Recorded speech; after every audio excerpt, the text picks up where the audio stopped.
Bem-vindos ao Historizando! O nosso assunto de hoje, o nosso curta Historizando de hoje, que eu acredito que não vai ser tão curta assim, né? Mas a gente vai falar da Guerra do Paraguai, uma das guerras aí mais importantes, principalmente se a gente pensar na América do Sul aí, foi a mais violenta. Então a gente vai conversar um pouquinho sobre a guerra, sobre como a história vê essa guerra, sobre diversos fatos, consequências. Então fica nesse vídeo que ele é muito importante e não se esquece de se inscrever no canal, de curtir esse vídeo, dar aquela moral pro Historizando e caso queira mais conteúdo, lá no Instagram @historizandotati tem muito mais. Bora lá?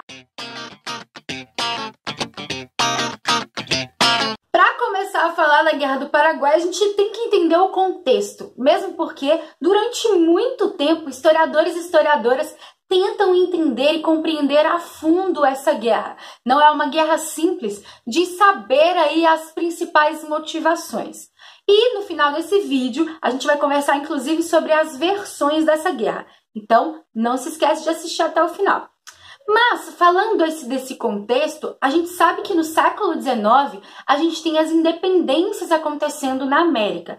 Então, nessa Guerra do Paraguai, a gente tem muitas questões de fronteiras, porque as fronteiras formadas são recentes, os países formados são recentes. Logo, é claro que vai ter um conflito ou outro nessas regiões, principalmente se a gente for pensar em Brasil, Argentina, Uruguai e Paraguai. Para quem não viu o vídeo de Primeiro Reinado, o Uruguai, por exemplo, foi por algum tempo território do Brasil.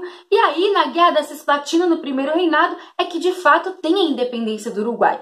E, além de tudo isso, a gente está falando aí, principalmente do sul da América do Sul, da Bacia do Prata. E essa Bacia do Prata é muito importante porque tem vários rios e afluentes que, inclusive, dão acesso ao mar. Logo, a gente vai ter conflitos, inclusive, econômicos, por cobrança de impostos e por deixar aí passar ou não nessas navegações, nesses rios. Muito complicado.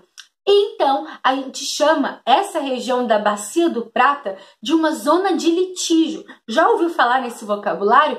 Esse vocabulário nada mais nada menos é para falar que é uma região conflituosa, ainda mais que a gente está falando de fronteiras. Por mais que esse conflito, inclusive aqui no Brasil, leve o nome de Guerra do Paraguai, e olha, é só aqui no Brasil, tá? Porque em outros lugares pode ser conhecido, inclusive, como Guerra da Tríplice Aliança, e a gente vai entender já já por que esse nome. Essa guerra, na verdade, começa no Uruguai, olha que louco. Por que eu falo isso?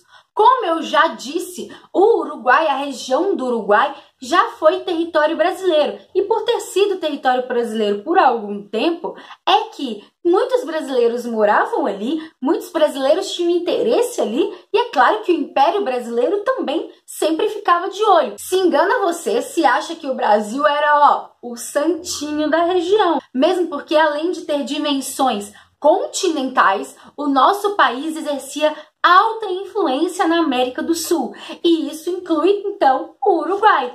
E o que vai acontecer? No Uruguai, naquele momento, estavam tendo vários conflitos internos de questões políticas entre brancos e colorados. Brancos e colorados aí é o nome dos partidos que existiam no Uruguai, os partidos que tinham mais poder. Igual aqui no Brasil tinham liberais e conservadores, por exemplo. E nesse momento, o Dom Pedro II apoia os colorados, mesmo porque ele não era muito fã dos brancos, já que os brancos aí tinham uma política meio expansionista, queriam mais território, sabe? Então, o Dom Pedro II não gostava nadinha dessa ideia. Assim, ele vai apoiar grupos de revoltosos dos colorados, porque os brancos conseguem o poder, mas como Dom Pedro II não gosta dessa ideia dos brancos no poder, vai apoiar grupos de colorados, e inclusive vai invadir o Uruguai para auxiliar esse grupo de colorados. Olha que louco! É o Dom Pedro II, é o Brasil, é o Império Brasileiro interferindo e muito na política interna, nas questões políticas aí do Uruguai, justamente porque não estava afim daquele grupo no poder. Isso aí é uma prática que a gente chama, com certeza, de uma prática imperialista. Então se engana você se acha que é só Estados Unidos ou só a Europa que tem imperialismo. tem também no Brasil. Falando em imperialismo, aqui no canal já tem 3 vídeos sobre imperialismo. A gente tem doutrina Monroe e Big Stick para falar justamente do imperialismo nos Estados Unidos. A gente tem imperialismo na África e a gente tem imperialismo na Ásia. E é claro que eu vou deixar nos cards para vocês aí conferirem mais sobre o que é o imperialismo. E é nesse momento de Brasil invadindo o Uruguai e apoiando os colorados é que o Paraguai entra em cena. Primeiro, o Paraguai tinha apoio dos blancos, que era justamente o partido que Dom Pedro II não queria no poder, né? Além disso, ele vai se intrometer para tentar resolver aí, ó, para justamente continuar com o apoio desses blancos. Então, quando o Brasil invade aí o Uruguai, o Paraguai vai se intrometer nessa, vai querer arranjar treta. Além disso, o Paraguai disputava a liderança aí de quem vendia mais, quem lucrava mais com a erva mate. Exatamente, a erva mate era um dos principais produtos do Paraguai, mas tinha o Brasil como concorrência. O que cá entre nós não é qualquer concorrência.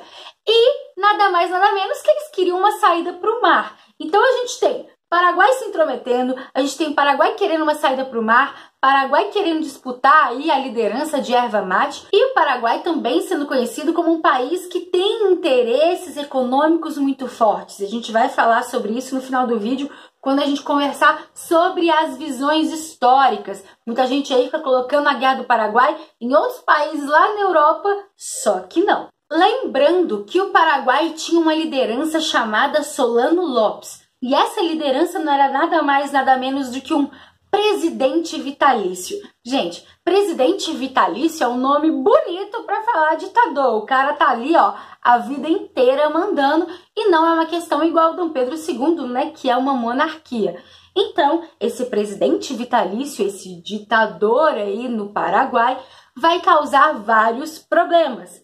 Primeiro, antes disso, a gente tem que lembrar que esse presidente vitalício aí acabou de assumir, tá? O pai do Solano Lopes morre e ele assume aí durante mais ou menos esse período aí de guerra. Segundo, Solano Lopes tem características muito militares, ele era um general, ele inclusive vai fazer com que o exército paraguaio tenha muitos soldados.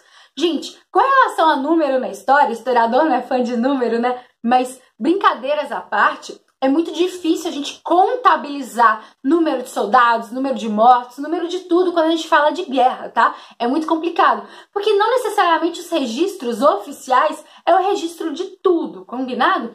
Então, cerca de 60 mil soldados aí o Solano Lopes tinha na época.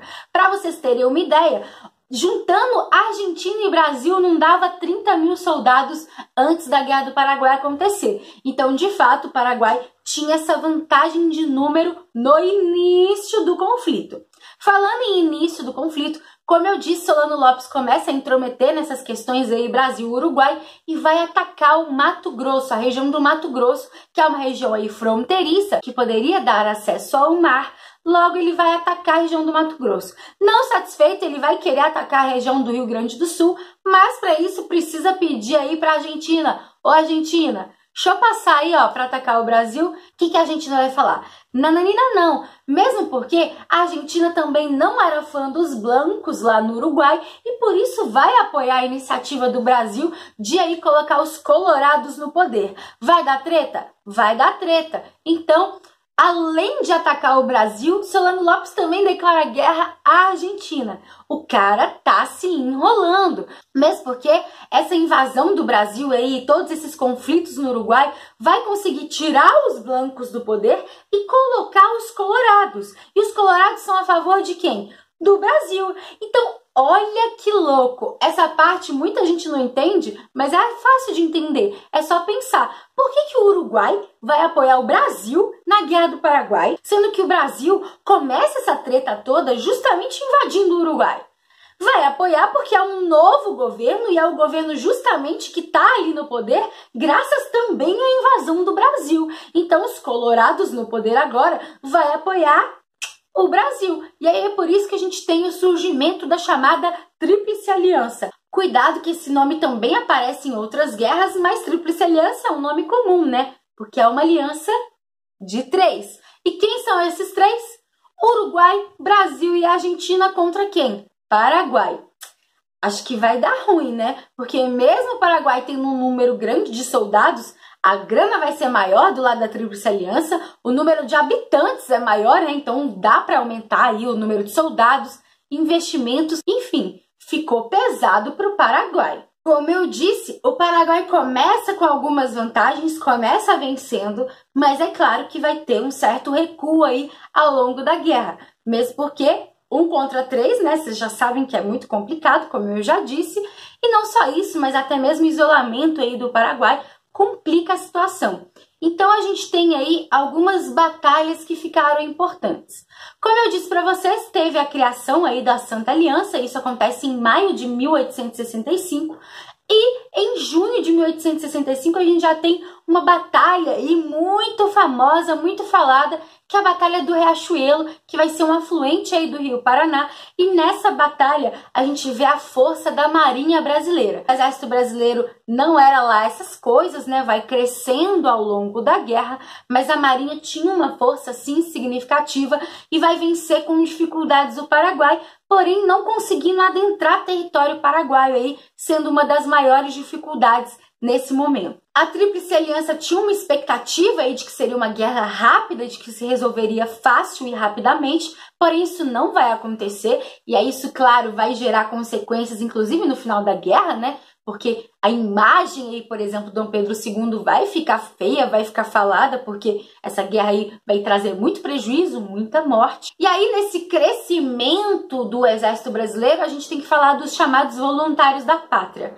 Voluntário mais ou menos, tá, galera? Porque, assim, a maioria desses voluntários da pátria, aqueles que iriam por conta própria para o Exército, na verdade, muitos deles são escravizados e ex-escravizados. E por que que isso acontece? Muitos aí senhores, né, que vão ser forçados a ir para a guerra e não querem ir para a guerra, mandam seus escravizados. E como promessa, o governo brasileiro e esses senhores falavam que iam então dar liberdade para essa galera. Por isso, os voluntários da pátria, na verdade, a maioria são negros escravizados ou ex-escravizados. Isso, inclusive, vai gerar alguma chacota aí do Paraguai. A gente sabe muito bem que o racismo é muito falado, né? Inclusive vai chamar o exército brasileiro de Los Macaquitos, justamente por terem muitos negros. Então, se a gente acha que racismo aí a gente só vê nos dias de hoje, nananina não, a gente tem muito racismo ao longo da nossa história como um todo, ainda mais se a gente olha para esse processo de escravização. Então, a gente tem o exército brasileiro ficando cada vez mais negro e, infelizmente, recebendo cada vez mais preconceito, mais racismo, mas é graças a esses escravizados e ex-escravizados é que, de fato, o exército brasileiro tem um número suficiente para enfrentar o exército paraguaio. A Argentina não fica de fora, também contribui com soldados, e o Uruguai também, mas se a gente comparar em questões de número, é claro que o Brasil vai ter um número muito maior aí de soldados nessa guerra. No final de 1865, o Brasil consegue expulsar os paraguaios aí da região sul do país e, de fato, a gente tem o auge da guerra aí, incluindo outras batalhas a partir dessa expulsão. A partir, então, do final de 65, a gente percebe um recuo paraguaio e mais aí vitórias para a Tríplice Aliança. Em 1866, a gente tem também a Batalha de Tuiuti, e em 1867 o Brasil sofre com um surto de cólera. Isso vai dar bizil porque muita gente vai morrer e não necessariamente só por causa da guerra, mas também por causa de doenças. Então prestem muita atenção porque esse surto de cólera aí vai dar também muito prejuízo para o Brasil nesse momento de guerra. Graças a esse prejuízo e esse número grande de mortes, o Império Brasileiro sofre cada vez mais críticas e nesse momento aí, 1867, 1868, a gente tem Marquês de Caxias tornando-se uma figura de liderança importante na Guerra do Paraguai. Marquês de Caxias, que já tinha participado de algumas revoltas aí no Brasil, né? Já tinha contido algumas revoltas no Brasil no período regencial, agora vai participar ativamente da Guerra do Paraguai. Não é um engano, é Marquês de Caxias, pois ele se torna Duque de Caxias. Já ouviu falar de Duque de Caxias? Comenta aqui embaixo como você ouviu falar de Duque de Caxias. Duque de Caxias é só então no final da guerra que ele recebe esse título. Essa figura de liderança aí também vai ser importante nas vitórias da Tríplice Aliança em cima do Paraguai. Vou colocar aqui na tela algumas outras batalhas, mas não se preocupem, é muito difícil, se você for fazer uma prova, cobrar especificamente essas batalhas de vocês. É importante a gente entender o porquê isso tudo está acontecendo. E é isso que a gente está discutindo aqui. Em 1869, finalmente a Tríplice Aliança consegue tomar a cidade de Assunção, né, que é a capital do Paraguai. E em março de 1870, finalmente aí colocando fim à Guerra do Paraguai, a gente tem a morte de Solano Lopes. Então, a Tríplice Aliança insistiu bastante nessa guerra, mesmo devastando o Paraguai. O que eles queriam mesmo era a cabeça do Solano Lopes. Então, por isso aí, todas essas dificuldades, todas essas batalhas, toda essa grana gasta, todo esse prejuízo, todas essas mortes, é para ter a cabeça do Solano Lopes. E, de fato, isso vai acontecer em março de 1870. Mas não adianta nada a gente entender o processo da guerra em si se a gente não consegue entender as consequências dessa guerra, que são inúmeras. A Guerra do Paraguai, nessas meados aí do século XIX, vai fazer muita diferença, não só para o nosso país, mas para a América do Sul como um todo, além de devastar o Paraguai. E aí, mais uma vez, eu reforço que essa questão de números é muito complicada. Eu já vi números muito drásticos da Guerra do Paraguai, falando inclusive que mais de 90% da população masculina do Paraguai morre. E aí, como eu disse, é muito complicado esses registros, esses números de fato, mas o Paraguai sim ficou devastado, enfrentou crises econômicas fortíssimas, nunca conseguiu pagar a sua dívida de guerra. A gente tem complicações seríssimas para o Paraguai. Então, é muito importante refletir essa guerra aí, que inclusive no Paraguai é tratada de uma outra forma, porque muda drasticamente a história desse país.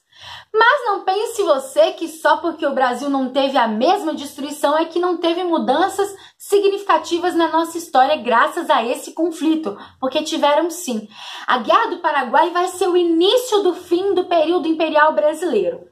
Como assim, Tati? A gente tem várias questões aí que contribuem para a queda do imperador, para a queda do Dom Pedro II, e com certeza a Guerra do Paraguai vai contribuir aí em muitas dessas motivações. Vamos entender por quê? Primeiro, o exército. O exército brasileiro ganha muita força, né? Afinal, venceu uma batalha, uma guerra aí muito forte, então ganha força, ganha empoderamento, ganha autoestima, ganha o fato de tipo, Pedro II, tô querendo participar aí, tô querendo mandar também, esse negócio de só você aí, não funciona não, mesmo porque o exército teve contato com outras repúblicas, Uruguai República, Argentina República, América do Sul como um todo aí era república, então o exército falou assim, por que aqui não é república? Por que aqui essa família real é que manda na gente? O movimento republicano vai crescer e muito no exército. E não é só o movimento republicano. Afinal de contas, muitos soldados livres e brancos, né, lutaram ao lado de soldados negros escravizados. Você acha que quando esse exército volta, vai querer perseguir algum negro escravizado que fugiu? Claro que não, eles lutaram lado a lado, não faz sentido eu então tratar essa pessoa como uma escravizada, como uma coisa, como um pertence de alguém. Assim, o movimento abolicionista também dentro do exército vai crescer e muito. E o movimento abolicionista e o movimento republicano são movimentos que contribuem muito para a queda do Dom Pedro II. Então, a Guerra do Paraguai vai sim ajudar bastante a queda do Dom Pedro II. Como eu disse também, a imagem do Dom Pedro II fica falada, né? Inclusive, Dom Pedro II, no final da guerra, coloca Condideu. Condideu é, então, o marido da princesa Isabel, né? Ele coloca Condideu como líder e isso fica feio também. Começa, inclusive, charges nos jornais falando que o Condideu assumiria o lugar de Dom Pedro II, o que não era verdade, que o Pedro II queria colocar a princesa Isabel, de fato, no lugar dele. Inclusive, a gente tem até mesmo essa charge, que eu vou colocar aqui na tela, que já apareceu no Enem, que é justamente o Condideu, o genro do Dom Pedro II aí, que vai começar a se intrometer na política. E ele é francês, o que fica feio aí para os brasileiros que querem uma representação cada vez mais próxima do nosso país, cada vez mais brasileiros representando o Brasil. Outra questão muito discutida, ainda falando dos escravizados, é que muitos desses escravizados que lutaram na guerra voltam livres, mas enfrentam ainda a realidade da escravização no Brasil, porque o fim da escravidão ainda não aconteceu e, inclusive, já também apareceu essa charge aí no Enem falando desse escravizado, desse ex-escravizado que volta liberto, mas encontra sua mãe no tronco. Então é um país ambíguo que liberta uns, mas deixa outros prisioneiros, deixa outros escravizados, mesmo essa galera tendo lutado lado a lado para defender o Brasil, para defender essa nação. Falando em nação, falando em Brasil, a gente tem sim um crescimento do nacionalismo, né? Muitos aí nesse sentimento de ser brasileiro. Além disso, a gente tem um crescimento muito grande da dívida com a Inglaterra. Exatamente. O que a Inglaterra tem a ver com essa guerra do Paraguai? Gente, ganhar dinheiro.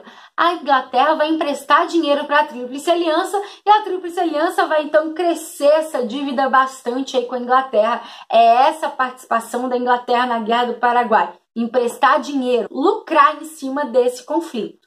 E para finalizar esse vídeo, vamos falar um pouquinho das versões dessa Guerra do Paraguai. Mesmo porque já caiu mais de uma vez na prova do Enem e com certeza é uma discussão muito importante dessa guerra é o número de versões que elas têm. Inclusive, até coloquei uns nomes, uns títulos aí para ficar mais fácil a gente entender. A gente tem a versão ultrapassada, a versão exagerada e a versão que faz mais sentido. Vamos refletir um pouquinho que é claro que ao longo da história o contexto faz toda a diferença para a narrativa histórica. Então, é natural que ao longo do tempo a gente vai descobrindo mais fatos, mais argumentos e mais versões que fazem sentido para aquele fato histórico. Por isso a Guerra do Paraguai já passou aí por inúmeras versões e não só isso, mas se você for hoje no Paraguai, dificilmente eles vão contar da mesma forma que eu contei aqui para vocês. Essa é a beleza das ciências humanas e é isso que a gente tem que entender. Agora, não quer dizer que existam versões diferentes, é que o historiador ou a historiadora tirou da cabeça uma opinião e acabou, tá? Pelo amor de Deus, não pague esse mico de achar que história é opinião, que o que tiver na sua telha aí é isso e acabou. E essas pessoas pesquisam e adentram aos documentos, adentram a todos esses fatos de uma forma muito complexa. Não é algo fácil, não é algo resolvível com só uma ideia na telha. Mas vamos falar das versões, não é mesmo? Qual que é a versão ultrapassada? Que inclusive existem ainda em alguns livros didáticos. A versão ultrapassada é que o Paraguai era uma potência. O Paraguai era um país que estava se industrializando, que estava basicamente se tornando aí independente de outros lugares no comércio e na economia. E essa potência toda aí vai afetar a Inglaterra vai achar que aquilo não é positivo e vai, então, causar essa treta toda, entrando na guerra aí e fazendo com que exista essa Guerra do Paraguai para devastar o Paraguai. Gente, tudo bem, o Paraguai estava crescendo de fato economicamente, tinha aí a erva mate e tudo mais, só que não era nem cosquinha para a maior potência daquele período, que é a Inglaterra. Então tomem cuidado, a Inglaterra só vai ter interesse nessa guerra porque vai lucrar com ela, nada mais do que isso. A versão exagerada é falar que o Solano Lopes é o único e exclusivamente culpado. Gente, já tinham conflitos, o Brasil já estava entrando em treta com o Uruguai, é muito complicado colocar tudo na conta do Solano Lopes. Igual, por exemplo, essa charge aqui daquele período, né? Olha aí como o Solano Lopes é retratado. Claro que ele não é santo nem nada e tudo mais, que ele vai ter aí uma parcela de culpa, mas se engana a achar que qualquer guerra, qualquer conflito tem um único exclusivo culpado, uma única motivação. Nada disso. Então, essa versão exagerada é colocar tudo na conta do Solano Lopes. Você conhece algum caso de guerra que coloca tudo na conta de uma coisa só ou de um lugar só? Comenta aqui embaixo. Agora, a versão que faz mais sentido é, como eu disse no início do vídeo, é uma guerra de fronteiras. São fronteiras recentes, são zonas litigiosas aí, zonas de conflito na América do Sul, que uma hora ou outra podia dar bizil, e foi exatamente isso que aconteceu. Os conflitos começaram a acontecer e aí a gente tem vários personagens aí dessa guerra, várias motivações dessa guerra. Para finalizar de vez esse vídeo, quero contar um caso curioso para vocês. Vocês sabiam que nos Voluntários da Pátria, que eu comentei aqui com vocês nesse vídeo, existia uma mulher chamada Jovita Feitosa, e essa mulher é basicamente a Mulan brasileira. Como assim, Tati? A Jovita, ela se veste de homem para participar do exército, para participar dos Voluntários da Pátria, para participar da Guerra do Paraguai. Exatamente. E a gente tem José Murilo de Carvalho, que é um grande historiador brasileiro, relançando um livro sobre essa mulher. Eu quero saber de vocês, se vocês querem saber mais sobre Jovita, se vocês querem saber mais sobre as mulheres na história, porque eu tenho muita vontade de fazer vários vídeos contando para vocês a importância dessas mulheres na história. Se você também quer vídeo assim no canal, comenta aqui embaixo, curte, compartilha, vamos aí crescer cada vez mais historizando para produzir conteúdos melhores para vocês. Bom, é isso, eu espero que vocês tenham gostado. Se você gostou, curte esse vídeo, se inscreve no canal, compartilha ele, é um vídeo muito importante para a história do Brasil, vídeo muito importante também para o Enem, se você for fazer o Enem. E não só isso, mas comenta aqui embaixo alguma sugestão, dúvida, comentário, enfim. Fique à vontade, Historizando é nosso. Não se esquece que eu também tô lá no Instagram, @historizandotati, pra gente ficar cada vez mais juntinhos. E é isso. Muito obrigada pela sua atenção. Um beijo e até a próxima. Enfim, complicado pro Uru. Decepção.